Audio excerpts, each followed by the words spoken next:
खुलुमबाय स्टुडियो आं रबिन बसुमतारी बिटिआरआव गोदानै सोसनजानाय नर्दवार गामिनि रायजो राजाफोरा फैगौ बिसायख'थियाव बबे दोलोनो भट होगोन बेनि सायाव गावसोरनि गोसोनि रावखौ रोखा बुंथिनायखौ बे समाव नुनो मोननाय जादों।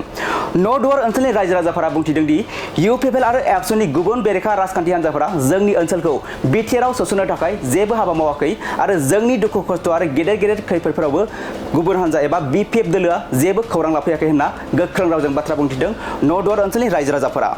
बेनिखायनो फैगौ बिसायख'थियाव इउपिपिएलनि अनगा गुबुन राजखान्थि हान्जा नागिरना मोनाखै आरो इउपिपिएल हान्जानो भट होगोन होनना रोखा बाथ्रा बुंथिदों नर्दवार ओनसोलनि रायजो राजाफोरा। आरोबाव नर्दवार ओनसोलनि रायजो राजाफोरा बुंथिबावदों दि प्रमद बर'नि दैदेननायाव बिटिआर सरकार आरो आबसुनि गोख्रों नाजानायाव बिटिआरआव सनितपुर बिश्वनाथ गासैबो गामिफोरा गोदानै सोसनजाबाय। बेनिखायनो फैबाय थानाय बिसायख'थियाव आथिखालाव सोलिबाय थानाय एबा खुंथायाव थानाय इउपिपिएल हान्जानो जोंनि ओनसोलनि रायजो राजाफोरा भट होगोन रोखा होनानै गोख्रों बाथ्रा बुंथिदों नर्दवार ओनसोलनि रायजो राजाफोरा। दानिया फैदो नर्दवार ओनसोलनि रायजो राजाफोरनि गोसोनि रावखौ जों आबुङै खोनासंलांनि। ओनसोलनि रायजो राजाफोरनि थाखाय मानोना गोबाव समनिफ्रायनो गोबां मोनफ्रोमबो आन्दलनाव बे सनितपुर आरो बिश्वनाथनि रायजो राजाफ्रा लैहोर लैहोर बाहागो लानानै गोबां खस्थ' मोनबोनाय आरो बे खस्थ' मोनबोनायनि फिथाइ महरै बर'नि गेजेराव दिनैसिम खनथाम एकर्ड जानानै थांबाय। नाथाय बिएसि एकर्डआवबो थालांदोंमोन आरो 2003 मायथाइयाव जेब्ला बिटिसि एकर्ड जादोंमोन बेयावबो सानजानि जोंनि बे बिश्वनाथ आरो सनितपुरनि बर' रायजोफ्रा सोमावसारनायनि फिथाइ महरै मोनफुंनो हायाखैमोन। नाथाय गोजोनथाव बाथ्रा जोंनि सानजा रायजोनि थाखाय थांनाय 2020 मायथाइनि 27 जानुवारियाव जि बिटिआर एकर्ड जाबाय बे एकर्डनि गेजेरजों जोङो दिनै नेयै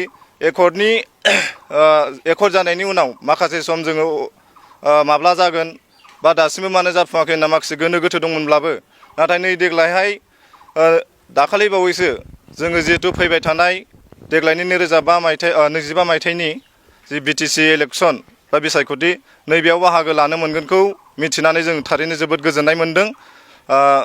दा बेखिनियानो जोंनि सानजा रायजोनि रायजो राजा हिसाबै जोंहा गोजोननाय दङ बेखिनिया। मानोना जोङो गोबां सिगां समनिफ्राय बेबायदि हाबनो लुबैनाया दंमोन, नाजाबाय थादोंमोन, नाथाय जोङो जाफुंनो हायाखैमोन, मोनफुंनो हायाखैमोन। दायो जोङो गोबां सम नेनानैब्लाबो नैबे समावहाय जोङो हाबफुंनो मोननानै बा हाबफानो मोननानै जोङो फैगौ बिटिसि बिसायख'थियाव भट होनो मोनगोननि थाखाय जोङो जोबोद गोजोननाय मोनदों। बे समाव माखासे राजखान्थिनि दैदेनगिरिफ्रा बिटिआर गोजोन गोरोबथाखौबो केस होदोंमोन, पिआइएल होदोंमोन। दा बेनि सायाव सनितपुर बिश्वनाथफोरनि रायजो राजा हिसाबै नोंथाङा मा फोरमायगोन?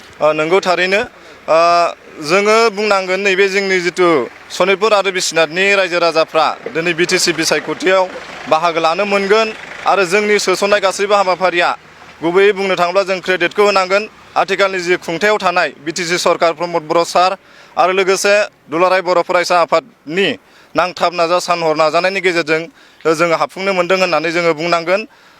बिनि थाखाय जों क्रेडिटखौ बिथांमोननो हरगोन आरो फैबाय थानाय बिसायख'थियाव जोङो बुंगोन जोंनि सानजा बाहागोनि रायजो राजाफ्रा गासैबो दा सोलिबाय थानाय जिथु खुंथायाव थानाय हान्जा इउपिपिएल हान्जानो जोङो भटखौ होगोन होननानै जों रोखायै बुंनो हायो। मानोना जोङो जोंनि सानजा रायजो हाबनायाव इउपिपिएल हान्जा दुलाराय बर' फरायसा आफादनि बिकल्प हिसाबै खुनु मोनसे राजनितिक हान्जा बा गुबुन मोनसे बेबायदि हान्जाफ्रा जोंनि बेबायदि हाबनो थाखाय जोंनि थाखाय जेबो मोनसे बिसोरो एगेन्सिबो खामानि मावाखैमोन आरो जोंनि थाखाय बिसोरो माब्लाबाबो जोंनियाव दुखु खैफोद जायोबाबो गोबां खस्थ' मोनबाय। जों एनडिएफबिनि समाव गोबां खस्थ' मोनबोबाय, आन्दलननि समाव गोबां खस्थ' मोनबोदोंमोन। नाथाय बैफोरबायदि माखासे गेदेर गेदेर बेबायदि थासारि सोमजिनायावबो गुबुन राजखान्थि हान्जा हिसाबै बिपिएफ हिसाबै बेवहाय खुनु मोनसे जोंखौ खबरबो लाफैयाखैमोन। दा ओंखायनो जोंनिफ्राय रोखा फैबाय थानाय जिथु बिटिसि बिसायख'थि बे बिसायख'थियाव जोङो इउपिपिएलनि बिकल्प हिसाबै गुबुन राजखान्थि हान्जा जोङो नागिरना मोनाखै।